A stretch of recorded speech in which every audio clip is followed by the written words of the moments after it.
non kadi na ya artu wala ande ma ne ngara wa me yata preve gidi me ya preve wala me odo Alcina il est tout le temps déplacé. Quand nous le problème, comment ils gèrent des business on a cheka. Jonabe, me kababu no abeno. Ok, avant tout d'abord mi rikon ko waktu don kadi lamar message do mu junata hara ko message ka sérieux parce que buri hewde kon saadi message ka réseau jido buri hewde be jetta sérieux be jetta sama kala quoi. Donc no mi message ngon na message sama kala ko message sérieux ki ko hunde nandan da warma na bay de do ko do sima de message ngon do quoi aray message ngon ko lam fala ko fi ane jaspo surtout ene jaspo nga fo ko en fait de ngandi lagine nini wombe so de maro ben lagine fo ko no des 350,000 sa ko maro wana yede ni lagine selo min ko mon so de ko men da fo ko won so de sena dum. Donc nous ngare lam fala uditugo classe maro wala yeyde maro ko uditugo place maro ko dum fala wargo lagine. Donc nous jaspo ben fu on be woni be lede Portugal so de maro ko si c'est là comme ça famille be mum be ko nante be donc ara min lam fala kay go ton boutique fi boutique maro ko ara non ngender sa ko maro ko na yede ko lagine ni ko sinon ko mi andi ko 350,000 minnon que comme yir de marangon sim créer boutique on aray ko 340,000 yeta sak maro ko to don kadi aray a besoin nagi kadi no gol jettane taxi maro duma abay taxi moto stain wodi se wodi take modja selon distance on abay taxi moto ko na bana maro kon quoi Livraison gratuite. oui c'est ça. Donc du coup aray ko dum non projet do marno ko mi yota do wano jaspo be gon woni be gama dum lagine to maru luma ma sa ko maru ko 350,000 wana yede meni. Non ça dépend maro dini. Ouais ça dépend maro dini quoi. Yeah. Mais en tout cas min si tay woni mantin ni ke han 345,000 quoi. Donc je suis mi famille et out to the projet fi wol maro. Oui c'est ça. Ida mari boutique mam. Donc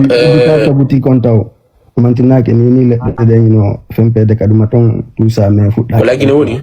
lagine quoi mais dum on la market on dum naka taw quoi ni le de lagine on to non précisa Conakry kama mukala abi bay ko de bala way pose des questions mo mi fala o kam capable atolan oui question encore nous donc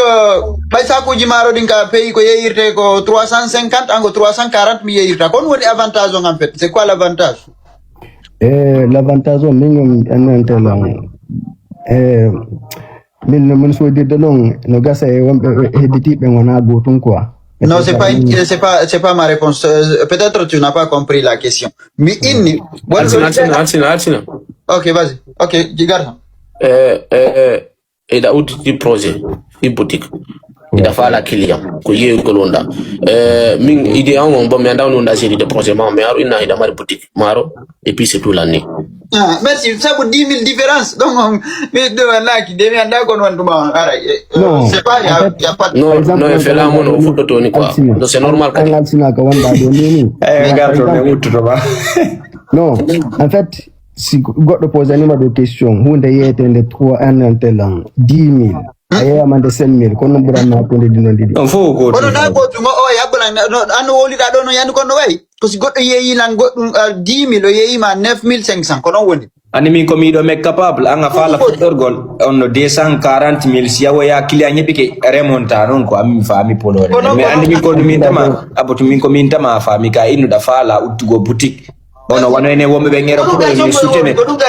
voilà yo men soutene projet ma on ko fo no mais ça ni do ko 240,000 client nyebo tout remonta kadi en fo de ngandi non ay sinat fi client tout don ni mi way duma kagbele mi amadina fi so dugol sak mo fi sabu 10,000 non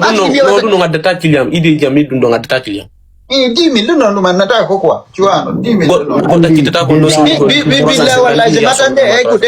m'attendais à ce qu'il me dit arla ngabi yo ina ngamo uditi boutique ara ko 200,000 ma 100,000 woni yeyiro sa ko maro don no jaba wala yo reka boutique andi ko mi fuddi taw onno yo to golon sike ko mi on antela ko adresse ko wonde bonde de Portugal en fait jaspo on quoi tu vois wombe be lagina son sodali ko be ngero tout sorta maro jidi non avant madi one jaspo est-ce que la femme buri hewde ko Dento, enen just for do you do kon feda. The fund do one just for do ara mala so dan defa ma ko mara ko. Afami de selo mi ngon ko. Afamu de sakko fende ma wondu do just for do la ngoli aso de. Min de ko mbudi simna bana mi ala so de mar bay gonga yolande. Kono be sana bi mbudi be so de maro kam sik. Be so de maro me andi famu tun inu tun joni inu fop yu sute de joni e projet ma ngara la ni mesa inni sabu 10000 ma 7000. Doni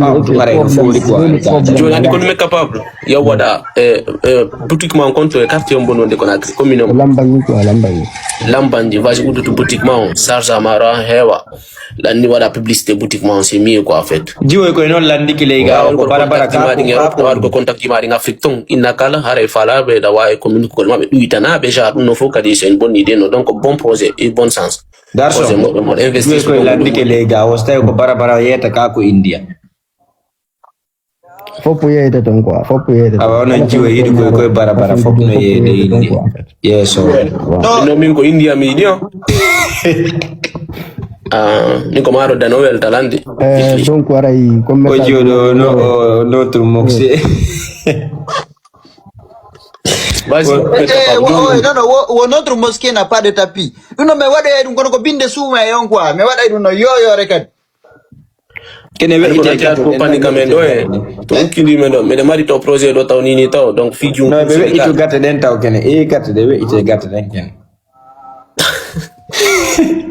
vas-y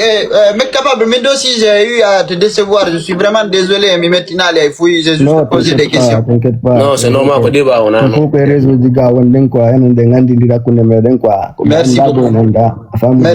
jo me capable mais nani projet ma et puis yande wada fero lan no awad aray do kadi sella jabi o lita jama fo ok en tout cas fi mon ko do walla ko walla bon sens ko na bon do kadi ko fami le projet marche